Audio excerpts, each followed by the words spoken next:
La saison régulière s'est achevée dimanche soir, l'occasion pour nous de faire un dernier power ranking cette saison. On va remonter de la 32e à la première place, alors reste bien jusqu'au bout, d'autant que le top 1 pourrait bien te surprendre. On commence tout de suite avec la 32e place, les Raiders. Pire attaque de la NFL, 14 points marqués en moyenne par match, un Geno Smith qui s'est fait intercepter 17 fois, record de la ligue cette saison, un bilan catastrophique de 3 victoires pour 14 défaites, et au final une seule bonne nouvelle, le premier choix de la prochaine draft. Mais il faudra expliquer aux Raiders que le problème est plus compliqué que l'absence d'un seul homme. En 31e position, les Jets. Première équipe de l'histoire en défense à ne pas réussir une seule interception sur toute la saison, ça vous montre le niveau de cette équipe. Un turnover trop important au poste de quarterback, 3 joueurs différents lors de ces 17 matchs, des défaites sous forme de raclées contre les adversaires de division, New York part de trop loin, même pour la saison prochaine. À la 30e position, les Cardinals. Une stat, 6 défaites en 6 matchs de division. Une autre, les Cardinals ont perdu plus de matchs que leurs 3 adversaires de division réunis. La seule éclaircie sera venue de Trey McBride, le tight end, qui aura fait une très bonne saison. Mais l'avenir ne s'annonce clairement pas radieux pour Arizona. La 29e équipe de la saison, c'est les Titans. On leur annonçait le pire pendant toute la saison, ils l'ont eu sur la première moitié. Un début de saison catastrophique, mais une amélioration sur la deuxième partie autour d'un Cam Ward qui a montré qu'il pouvait être un très bon joueur, mais il devra être mieux protégé la saison prochaine du côté de Tennessee. À la 28e place, et c'est la dégringolade de la saison, les Chiefs. 6 victoires seulement sur 17 matchs, alors que l'année dernière, ils en avaient gagné 15. Mais l'année dernière, ils gagnaient tous leurs matchs à moins d'une possession d'écart, alors que cette année, ils les ont perdus. Travis Kelce, potentiellement à la retraite. Patrick Mahomes, pas sûr d'être là pour le début de la saison régulière 2026. Du côté de Kansas City, il est temps de reconstruire. À la 28e place, les Giants. Un début de saison plutôt intéressant autour du trio Jackson Dart, Cam Skattebo, Malik Nabber, mais la blessure des deux derniers aura compromis la fin de saison des Giants. Une fin de saison difficile malgré des coups d'éclat face aux Broncos et aux Lions, mais contrairement aux équipes qui sont à ce niveau du classement, chez les Giants, il y a de l'espoir. En 26e position, les Bengals. Un seul être vous manque et tout est dépeuplé. Joe Burrow, absent pendant 3 mois, n'aura pu que constater les dégâts à son retour. Une absence qui aura pesé trop lourd pour des Bengals qui avaient fait un très bon début de saison. Au-delà de ça, il est à noter que la défense des Bengals a été un peu meilleure que la saison dernière, alors que c'était le talon d'Achille de cette équipe en 2024. L'avenir ne s'annonce pas forcément radieux du côté de Cincinnati, Joe Burrow ayant exprimé des désirs de départ. On passe à la 25e position, les Commanders. Jayden Daniels, Marcus Mariota, Josh Johnson.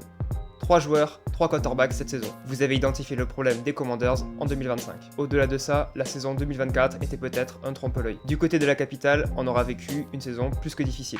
Mais l'espoir est encore là, Jayden Daniels sera présent lors de la saison 2026. À la 24e position, les Browns. Une défense très solide, deuxième de la ligue en nombre de yards concédés, un Myles Garrett recordman du nombre de sacs avec 23 cette saison. Au-delà de ça, une équipe qui aura embêté des grosses équipes comme les Bills. L'interrogation pour Cleveland, ça reste le poste de quarterback. Shedeur Sanders peut représenter l'avenir, mais il va falloir qu'il se discipline. En 23e position, les Dolphins. Une saison en 2 temps, un début catastrophique et une fin de saison qui aurait pu être magnifique, mais frustrante. Tua Tagovailoa a été benché, Quinn Ewers a pris sa place, il pourrait représenter l'avenir du côté de Miami vu son jeune âge. Il faudra aussi compter sur Devon Achane qui a fait une très bonne saison. À la 22e place, les Colts. Si vous m'aviez demandé à la mi-saison quelle équipe j'aurais placé en premier, j'aurais certainement mis Indianapolis. Mais leur fin de saison avec 7 défaites sur les 7 derniers matchs les a condamnés pour les playoffs. Jonathan Taylor, un temps parti pour être le MVP de la saison, s'est également effondré sur la fin de saison, à l'image de son équipe. Une saison très frustrante pour les Colts, mais qui est gage d'espoir.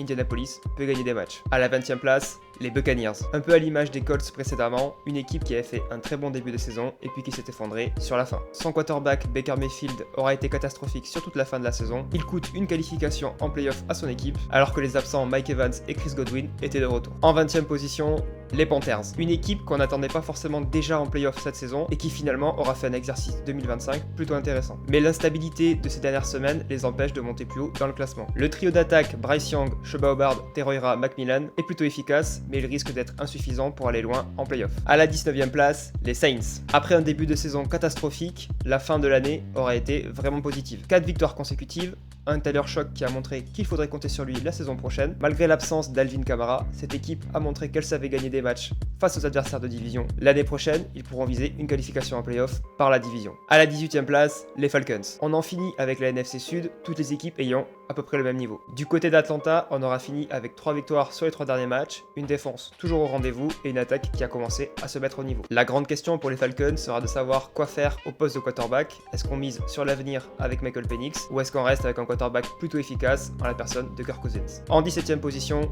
les Steelers. Pittsburgh qui a arraché d'un rien sa qualification dimanche soir face aux Ravens dans un match vraiment incroyable. Mais les Steelers ne semblent pas très bien armés pour survivre aux playoffs, notamment en attaque, sachant qu'ils vont affronter les Texans qui ont la meilleure défense de la ligue. Ça risque d'être compliqué. On passe à la 16e place. Les Cowboys. Une attaque de feu autour du trio Dak Prescott, CeeDee Lamb, George Pickens. Mais les Cowboys auront payé leurs errements défensifs. Pire défense de la ligue avec 30 points encaissés en moyenne. Au moins, du côté de Dallas, on sait où recruter pendant l'intersaison. À la 15e place, les Vikings. Un début de saison qui peut donner des regrets aux Vikings, tant la fin de la saison aura été positive. Un JJ McCarthy qui semble avoir trouvé ses marques dans le Minnesota. Une défense qui a trouvé une agressivité qu'on ne lui connaissait pas. Du côté des Vikings, l'objectif en 2026 sera de poursuivre la dynamique de fin 2025. En 14e position, les Lions. Détroit nous aura encore émerveillé par ses créations offensives. Jahmyr Gibbs aura été le meilleur homme en attaque cette saison, mais la défense aura été encore moins au rendez-vous qu'en 2024. Là où l'année dernière l'attaque compensait les errements, cette année le déséquilibre aura été trop grand. Les Lions finissent tout de même avec un bilan positif, il va falloir recruter pendant l'intersaison des joueurs défensifs. À la 13e place, les Ravens. Ils ne sont pas qualifiés pour les playoffs, mais leur niveau de jeu sur la fin de saison était suffisant pour y aller. Une défense qui s'est reprise après un début de saison catastrophique, une attaque qui a su survivre aux absences de Lamar Jackson, mais une saison tout de même décevante pour une équipe qu'on annonçait comme un des favoris pour le Super Bowl. En 12e position, les Packers. Cette saison, Green Bay aura été la définition de l'inconstance. Capable de gagner face aux gros et de perdre face aux petits, et inversement, les Packers n'auront jamais vraiment trouvé le bon équilibre. Heureusement pour eux, ils sont quand même qualifiés pour les playoffs. Jordan Love devrait revenir pour le match de samedi face aux Bears. Un match où tout peut se passer, une victoire comme une défaite, mais j'ai du mal à imaginer les Packers aller plus loin que le Divisional Round. À la 11e place, les Chargers. Une équipe construite autour de Justin Herbert,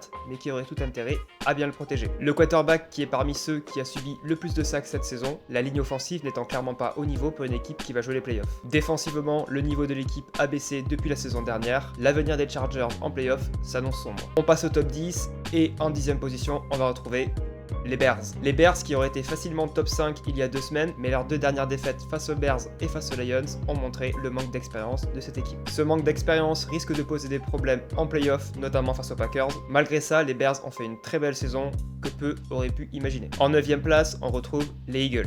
La défense des Eagles cette saison aura certainement été un top 3. Malheureusement pour Philadelphie, l'attaque aura été une des pires. Jalen Hurts, Saquon Barkley et Jay Browns, autant de déceptions en attaque du côté des Eagles cette saison. On dit que les défenses gagnent les championnats, mais du côté de Philadelphie, l'attaque risque bien de le leur coûter. En 8e position, les 49ers. Une équipe difficile à placer. Une très grosse attaque, mais qui a eu des adversaires plutôt simples cette saison. La défaite de samedi soir face aux Seahawks aura peut-être été révélateur du vrai niveau de cette équipe. Face aux grosses défenses, cette saison, San Francisco a eu des difficultés. À l'heure d'affronter les Eagles en playoff dimanche soir, la post-season s'annonce incertaine. À la 7e place, les Bills. Buffalo était le favori de beaucoup de personnes en début de saison. Ils ont plutôt déçu par rapport à 2024, mais malgré l'abandon du titre de division aux Patriots, les Bills sont quand même en playoff. Avec un Josh Allen qui est le quarterback le plus expérimenté de ceux qui restent en playoff en AFC, les Bills ont encore une chance d'aller au Super Bowl, mais ça va être difficile. À la 6e position, les Texans. Qui aurait placé Houston aussi haut au bout de 4 matchs cette saison? La défense des Texans aura vraiment été la meilleure de la saison régulière, et son attaque commence à se mettre au niveau autour de son quarterback. Le match face aux Steelers de lundi soir peut donner de l'espoir aux Texans, d'autant que le niveau des équipes en AFC est très équilibré cette saison. Houston peut espérer grand. En 5e position, les Rams. Cette équipe qui a une très grosse attaque autour de Matthew Stafford et une très grosse défense peut paraître la mieux armée pour aller conquérir le Super Bowl. Elle a l'expérience, la qualité et la profondeur de banc pour aller très loin. Mais les 2 défaites face aux Seahawks et face aux Falcons auront un peu cassé leur dynamique. Aux portes du podium, en 4e place, on retrouve les Broncos. Une des toutes meilleures défenses de la ligue, recordman du nombre de sacs cette saison, mais leur attaque aura été beaucoup trop inconstant en 2025. Maintenant, ils ont l'avantage de jouer tous leurs matchs de playoff à domicile à Denver, dans un stade en altitude,